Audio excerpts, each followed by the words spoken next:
Ukrayna tətilinin 3-cü günündə Kiyevdən hər kəsə salam. Tətilin ilk gününü izləməyənlər buradakı videodan baxa bilərlər. Bugün dekabrın 31-idir və o deməkdir ki, yeni ilin gəlməsinə saatlar qalıb. Ona görə də yeni ili qarşılamaq üçün şəhərin əsas yolkasının qurulduğu Sofiya meydanına gəlmişik. Burada da digər yarmarkalarda olduğu kimi suvenirlər, küçə yeməkləri, müxtəlif içkilər, çay, kofe, glintveyn tapmaq mümkündür. Bundan əlavə uşaqlar üçün atraksiyonlar və buz meydançası da quraşdırılıb.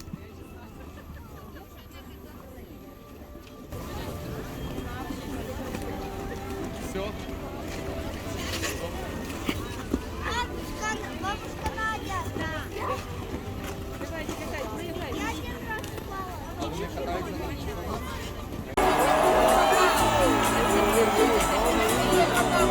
Я запропоную вам разом порахувати та зустріти Новий рік.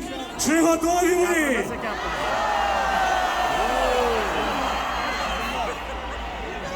Ну що, набрали повні легені? 12, 11, рахуємо разом. 10, 9, 8, 7, 6, 5, 4,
Yeni ili qarşıladığımıza görə artıq şəhər gəzintisinə çıxa bilərik. Kiyevdə metro sistemi sadədir və istənilən stansiyaya rahat şəkildə getmək olur. Metro üçün bir gediş 8 qrivna təşkil edir və istər bilet almaqla, istərsə də plastik kart vasitəsilə metrodan istifadə etmək mümkündür. İlk dayanacağımız isə yanında yerləşdiyi metro stansiyası ilə eyni adı daşıyan Qızıl Qapıdır. Qızıl Qapı 11-ci əsrdə Kiyev qalalarının əsas qapısı idi. Öz adını Konstantinopolin qızıl qapılarından alıb. Bu adın verilməsi böyük ehtimalla Bizans imperiyası ilə rəqabətdən irəli gəlirdi. Lakin bu gördüyünüz qapıların əsl görüntüsü deyil. Orijinal qapılar 1240-cı ildə xəsarət almışdı və 17-ci əsrə kimi artıq qala divarları dağılmışdı. İndiki görünüşlü qapılar 1982-ci ildə şəhərin 1500 ili münasibəti ilə Sovet hakimiyyəti tərəfindən tamamilə yenidən qurulub. Hal-hazırda içəri tərəfdə muzey yerləşir və qala divarlarının qalıqları saxlanır.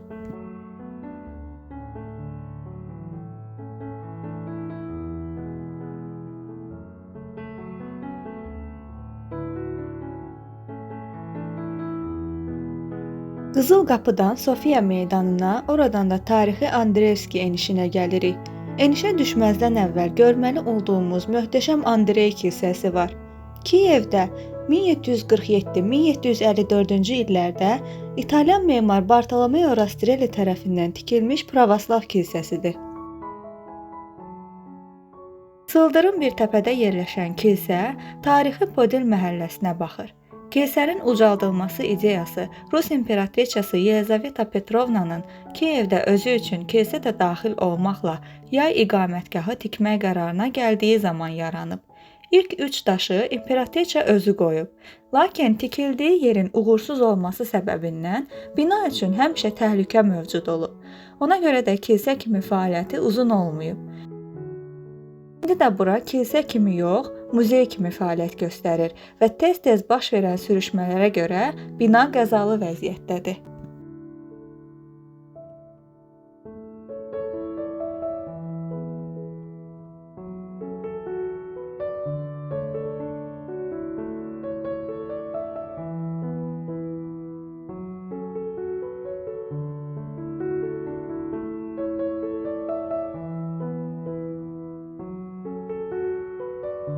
Kilsənin bir tərəfində Andreevski enişi, digər tərəfində isə Vladimir təpəsi yerləşir. Təpənin gəzintisini sonraya saxlayıb, tarixi Andreevski enişinə doğru gedirik.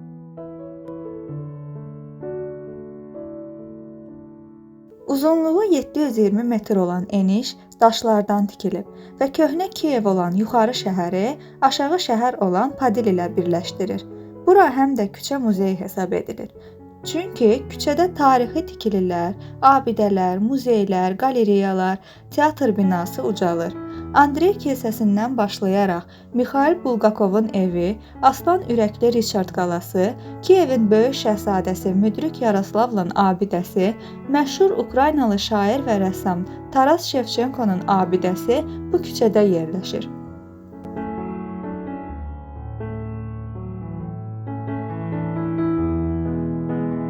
Küçədə suvenir və antikvar mağazaları var. Əl işləri, rəsm əsərləri satılır.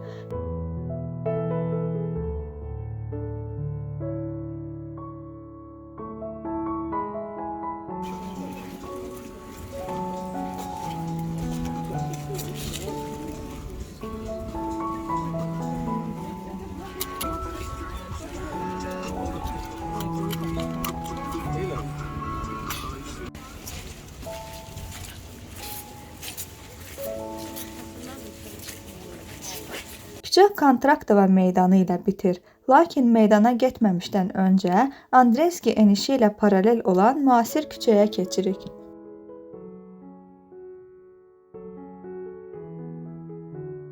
Vozvijenka 2000-ci illərin əvvəllərində salınmış mikrorayondur. Xalq arasında Milyonerlər məhəlləsi olaraq da bilinir. Buranın tarixi Kiyev qədər qədimdir. Hətta burada ilk tikilinin 1150-ci ildə olduğu bilinsə də, hal-hazırda mövcud olan binalar 2000-ci illərin əvvəllərində tikilib. Buradakı binalar saray və yaşayış binalarından ibarətdir. Qiymətlərin yüksək olması səbəbindən əhalisi azdır. Burada əsasən otellər, mağazalar, restoranlar fəaliyyət göstərir.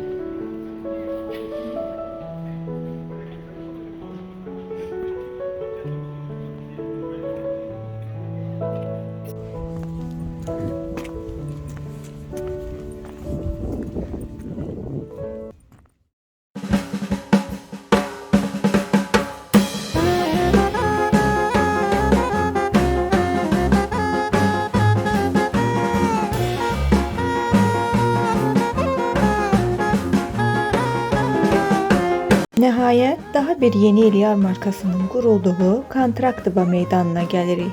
Meydan eyni adlı metro stansiyanın çıxışında yerləşir. Kontraktova meydanı adı Kiyev tacirlərinin bu meydanda müqavilə bağladıqlarına görə yaranıb.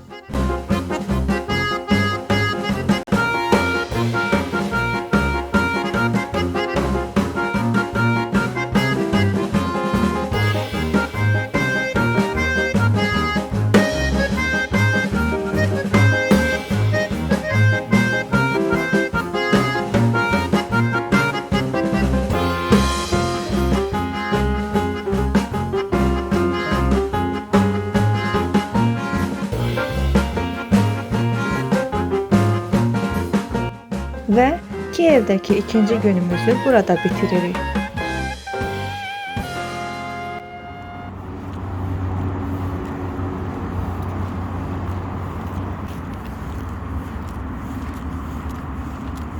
Üçüncü günümüz Dnepr çayının sahilində başlayır.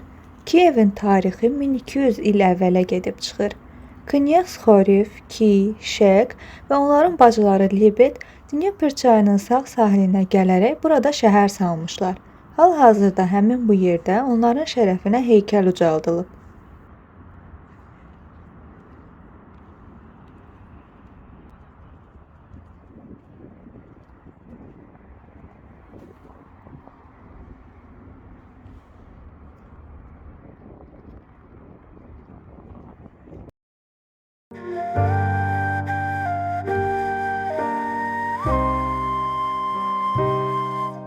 Növbəti məkan dünyada bənzəri olmayan monastır kompleksi Kiyev-Peçersk Lavrasıdır. Kiyev-Peçersk Lavrası Kiyevin mərkəzində əsl şəhərdir. 30 hektar ərazidə yerləşən kompleksdə 14 pravoslav kilsəsi, kişi monastırı, 7 muzey var. Burada 11-ci əsrdə tikilmiş məbədlər demək olar ki, öz orijinal formasında qorunub saxlanılmışdı.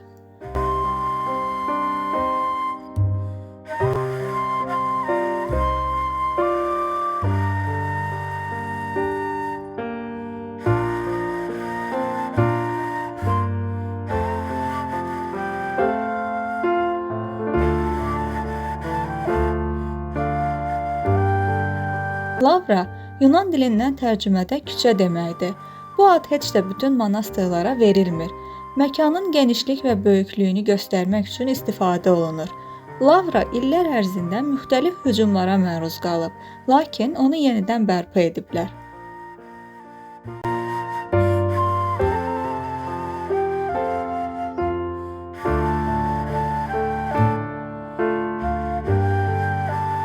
Peçersk kəlməsi mağara mənasını verir. Lavranın ən əsas ziyarət olunma səbəbi mağaralardır. Mağaralarda çəkilişə icazə verilmir. Lakin belə təsvir edə bilərəm ki, 5-10 metr dərinlikdə olan qaranlıq mağaralara enmək üçün xüsusi bağlı geyim geyib və şam götürmək lazımdır. Dar və qaranlıq mağarada müqəddəslərin tabutlarına rast gəlmək mümkündür. Nə qədər qorxunc səslənsə də, insanlar bura gələrək həmin müqəddəslərə müxtəlif diləklər üçün dua edirlər. Burada rahiblər ömürlərini adi insanlar üçün dualarla, eləcə də müqəddəslərin qalıqları üçün keçirirlər. Onlar arasında mirralar var, hansılar ki, müalicəvi xüsusiyyətlərə malikdir və Lavraya imanla gələn hər kəsə kömək edir. Lavra o qədər böyükdür ki, onu kəşf etmək üçün bütün günü burada keçirmək lazımdır və yaxşı olar ki, bələdçidən kömək alasınız.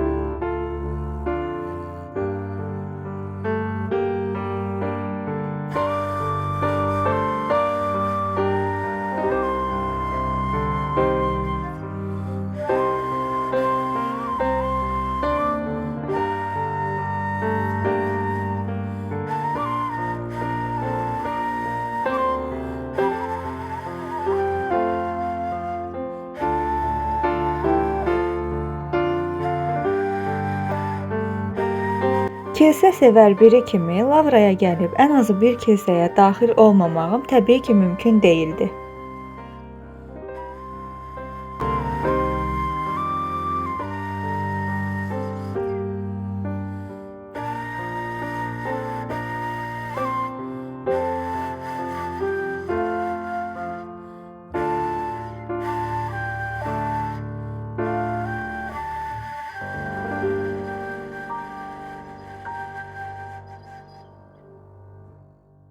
Lavraya gəlmək üçün Arsenalnaya metro stansiyasından istifadə etmək mümkündür.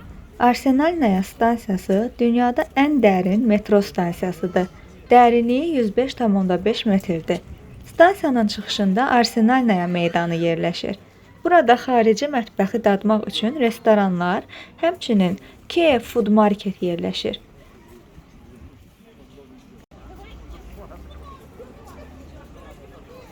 Food Marketdə müxtəlif ölkələrə məxsus rəngarəng çeşidli yeməklər tapmaq mümkündür.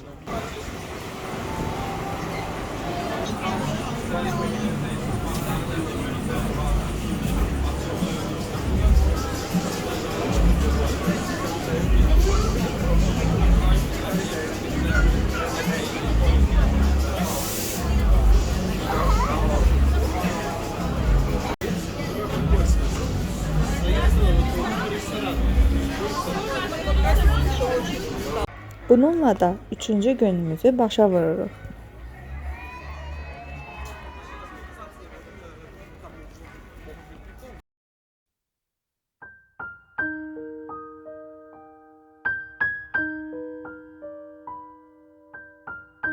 Dördüncü gün mərkəzdə yerləşən digər yerləri görmək üçün universitet stansiyasına gəlirik.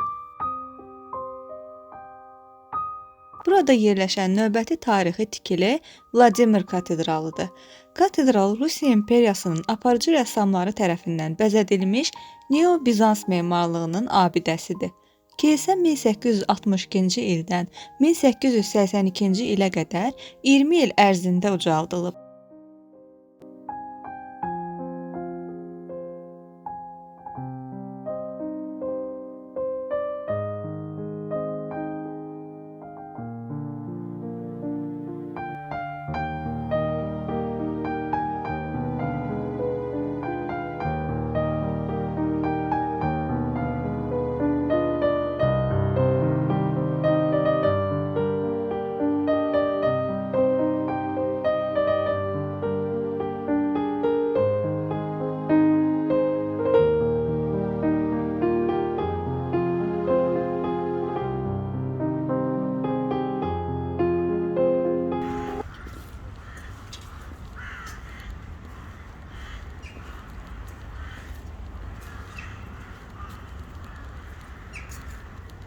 Yaxınlıqda yerləşən növbəti bina Taras Şevçenko adına Dövlət Universitetinin qırmızı rəngli binasıdır. Üzərindəki tarixdən də göründüyü kimi, bina 1833-cü ilə məxsusdur. Binanın qırmızı rəngi ilə əlaqəli müxtəlif əfsanələr mövcuddur. Bunlardan ən qəribəsi tələbələrin uydurduğudur. Onların fikrincə, binanın qırmızı rəngi tələbələrin qanını içməkləri ilə əlaqəlidir. Lakin ən məntiqli fikir budur ki, binanın rəngində səhvə yol verilib. Belə ki, əvvəl binanın sarı və ağ olması nəzərdə tutulub. Daha sonra qranit rəngi düşünülüb. Sonra qəhvəyi rəng təklif olunub. Rəngləri qarışdırarkən səhvlik olub və qəhvəyi olmalı olan rəng tünd qırmızıya çevrilib.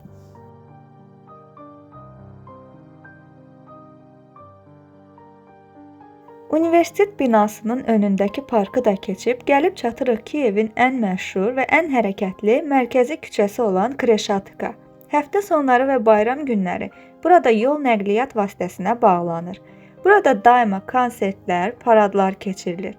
Küçədə bir çox əhəmiyyətli bina, eyni zamanda məşhur mağazalar, butiklər, kafe və restoranlar yerləşir.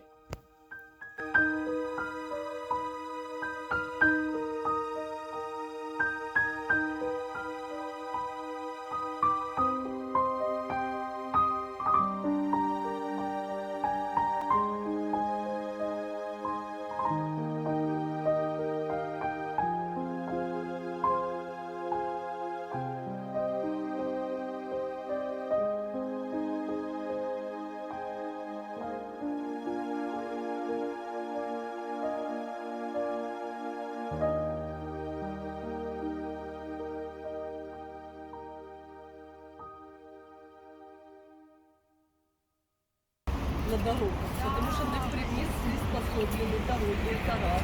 Видела турик? Küçə Avropa meydanında başlayıb Azadlıq meydanı ilə davam edir. Yəqin ki, Kiyevə bir dəfə gəlmiş insanlar belə Azadlıq meydanını tanıyır. Bura şəhərin ən əsas meydanı və mərkəzidir. Azadlıq meydanı və Kreşatok metro stansiyaları burada yerləşir. Meydanın əsas simvolu Ukraynanın azadlıq heykəlidir. 2001-ci ildə Ukraynanın azadlığının 10 ili şərəfinə ucaldılıb.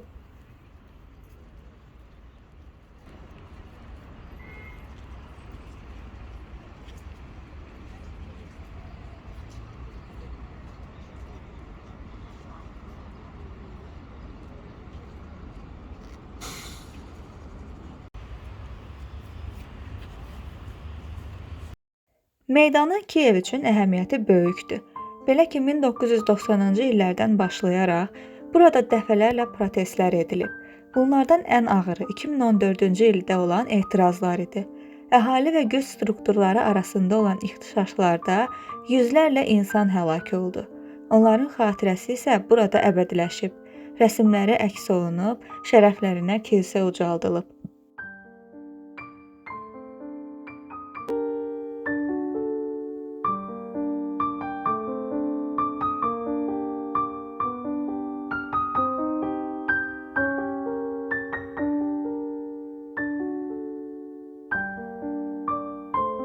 Növbəti möhtəşəm bina isə Ukrayna Mərkəzi Bankının binasıdır. Tikintisi 1902-ci ildən 1934-cü ilə qədər davam edən bina İtaliya intibahı üslubundadır.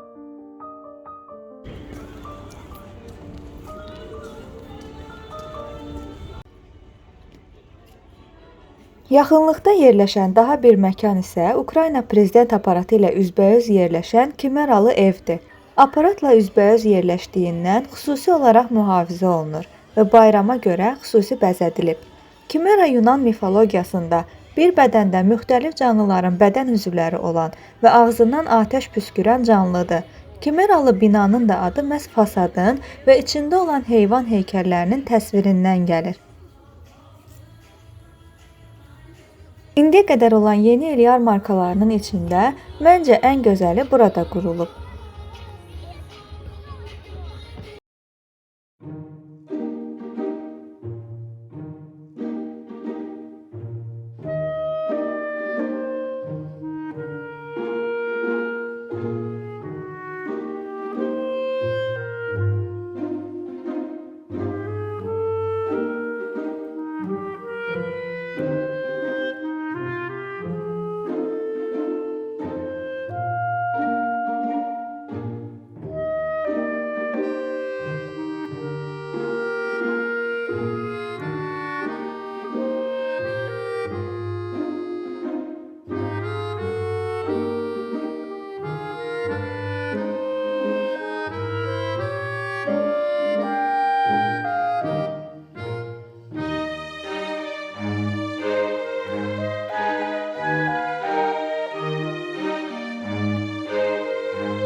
Günün sonunda Kiyevin ən birinci ticarət mərkəzi olan Globusa gəlirik. 2002-ci ildə tikilmiş Globus meydanın altında geniş bir ərazidə yerləşir. Bu arada Puzata Xata Ukraynanın milli mətbəx restoranları şəbəkəsidir. Həm milli yeməklərin dadına baxmaq istəyən, həm münasib qiymət axtaranlar bura baş çəkə bilər.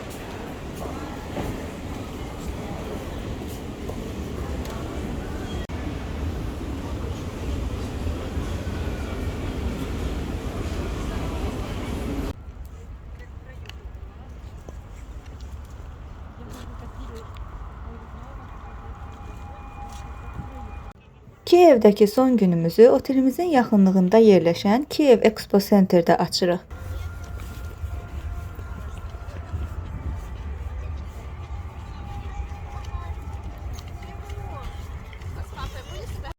Expo mərkəz Ukraynanın sənaye, elm və digər sahələrində nailiyyətlərini nümayiş etdirmək üçün ixtisaslaşan beynəlxalq kompleksdir. Kiyevin ən böyük sərgi mərkəzidir.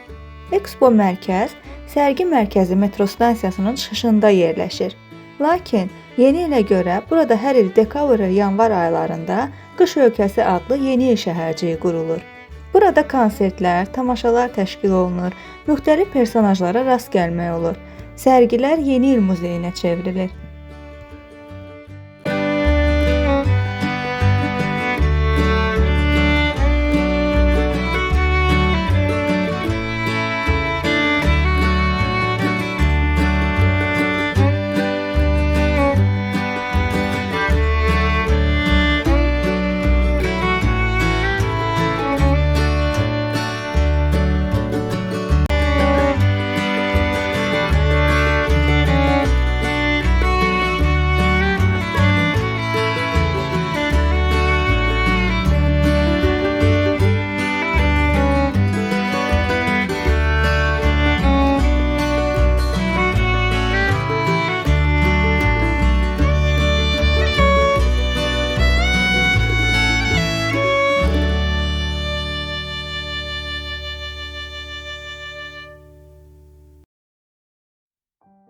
Kiyevin mütləq ziyarət olunmalı yerlərindən biri də 1992-ci ildə açılmış Çernobıl muzeyidir. Kontraktova meydanının yanında yerləşən muzeyin önündə Gələcəyə Ümid adlı heykəl ucalır. Muzeyin missiyası həmin dəhşətli faciənin qurbanı, iştirakçısı və şahidi olmuş minlərlə insanın hekayələri vasitəsilə fəlakətin miqyasını nümayiş etdirməkdir. Muzeyin ekspozisiyasında 7000-dən çox eksponat var. Onların arasında xəritələr, sənədlər, qəza yerindən video və fotoşəkillər, Çernobılın qadağan zonasından olan əşyalar, artefaktlar, o dövrün qəzet və jurnalları var. Sənədlərin bir çoxu ilk dəfə ictimaiyyətə təqdim olunur. Bayram günləri olduğundan çox təəssüf ki, muzeyin içinə daxil ola bilmədim. Buna görə də muzeyin önündəki həmin dövrə aid avtomobilləri çəkməklə kifayətlənməli oluram.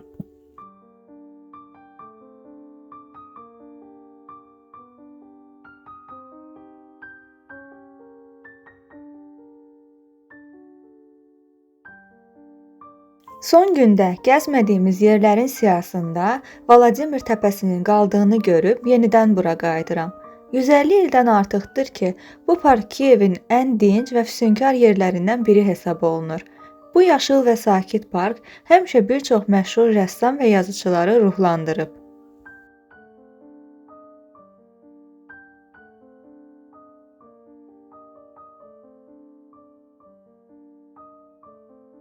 Parkın ortasından Kiyev funikyoru keçir. Funikyor yuxarı şəhərlə tarixi Podil məhəlləsini birləşdirir. Gəzinti 3 dəqiqə davam edir və qiyməti 8 qrivin təşkil edir.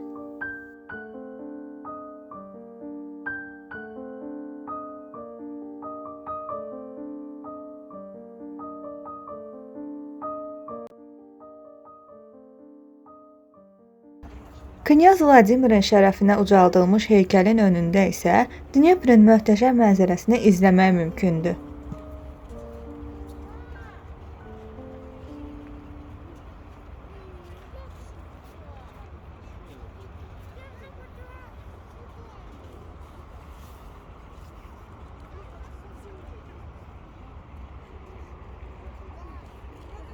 Ətrafdakı mənzərəni izləmək üçün daha bir yer isə Şüşə körpüdür. Körpü 2019-cu ildə açılıb. Vladimir parkı ilə Xalqlar Dostluğu abidəsini birləşdirir. Körpünün bəzi hissələrində döşəmə şüşədəndir.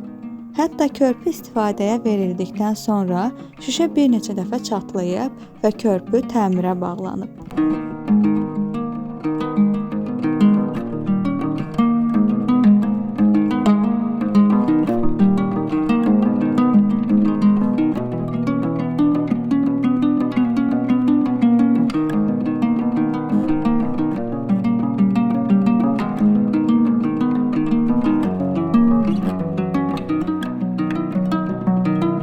Xalqlar Dostluğu arkası SSR-nin 60 illik yubileyi münasibəti ilə 1982-ci ildə ucaldılıb.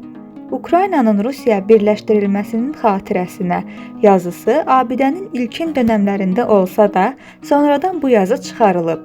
Ümumiyyətlə, Ukrayna hökuməti arkanı sökməyi planlasa da, baha başa gəldiyindən abidə hələ də qalmaqdadır.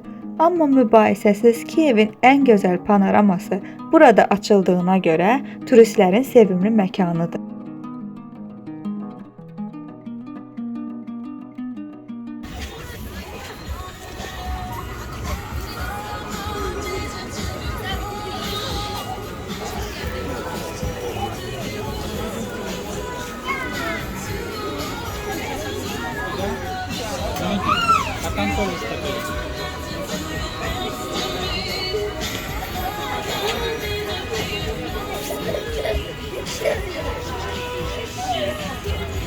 Настя, иди сюда, вон ты. Будешь вся в дыме.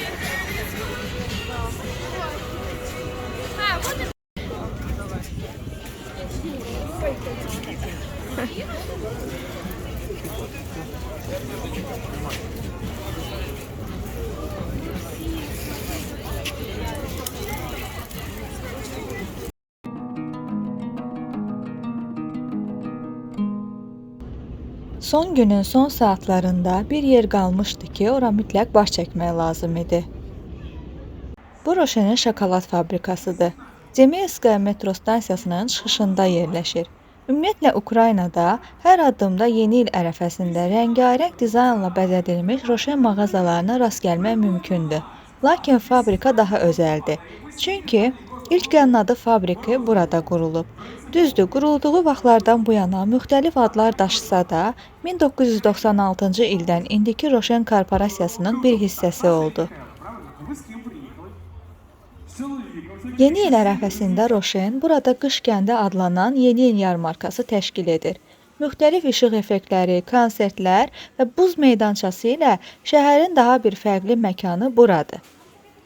Qiymətlərə gəldikdə isə Lvovdakı Roşen mağazalarla müqayisədə burada qiymətlər daha aşağıdır.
Хочу вам зараз заспівати веселу, жартівливу українську пісню про люльку.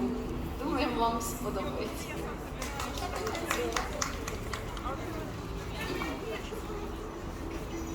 Люлька ж моя пенькова, я з вечора курилась, положив їй на палицю, опалою розпилась, обцариця. Відповідь. Якщо ви накопуєте собі 3 правильні відповіді, я вам віддаю подарунок. Домовились? Давайте, от дивіться, у мене є один кінець монети, я вам покажу зараз, щоб було чесно, щоб ми слідкували за вашими відповідями, теж вони в мене... О! Və beləliklə Ukrayna səyahətinin sonuna gəldik. İnanıram ki, yeni il ərəfəsində haraları gəzmək olar deyə ideya vermiş oldum. Mənimlə birgə gəzdiyiniz üçün hamınıza təşəkkür edirəm.